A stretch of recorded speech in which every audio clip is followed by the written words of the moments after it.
আমি ঢাকা বারের ২৬ এবং ২৭ সেশনে যে নির্বাচন, এই নির্বাচনে প্রেসিডেন্ট ক্যান্ডিডেট সবুজ প্যানেল থেকে আমার সেক্রেটারি সহ আমাদের এই প্যানেলের সকলেই এখানে আপনাদের সামনে হাজির আছেন, উপস্থিত আছেন। আমরা আমাদের বক্তব্য খুবই স্পষ্ট। এখানে বক্তব্য যেটা দেওয়া হয়েছে, আমরা বারবার আমি নির্বাচন কমিশন সহ ওনাদের দৃষ্টি আকর্ষণ করার চেষ্টা করেছি।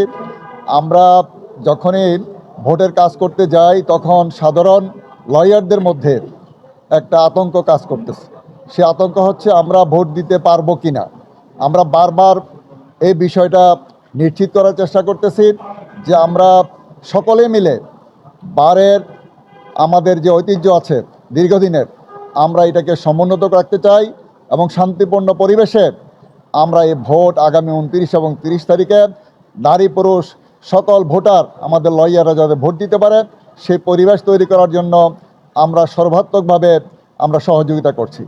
এখানে যে কথাগুলো বলা হয়েছে এটা আসলে আমরা লিখিতভাবেও জানিয়েছি প্রধান নির্বাচন কমিশনারকে।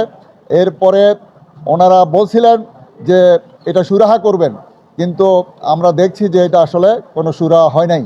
এজন্য আপনাদের মাধ্যমে জাতির কাছে আমরা এটাই বলতে চাই যে ঢাকা বারের 137 বছরের যে ঐতিহ্যবাহী একটি বার, এই বার দীর্ঘদিনের যে নির্বাচনের সুন্দর পরিবেশ এবং শান্তিপূর্ণ পরিবেশ, এই শান্তিপূর্ণ পরিবেশে ভোটাররা যাতে ভোট দিতে পারেন, নির্বিঘ্নে ভোট দিতে পারেন, সেই ব্যবস্থা করার জন্য আমি প্রধান নির্বাচন কমিশনার সহ বর্তমান কমিটির যারা দায়িত্ব পালন করতেছেন তাদের প্রতি আহ্বান জানাবো।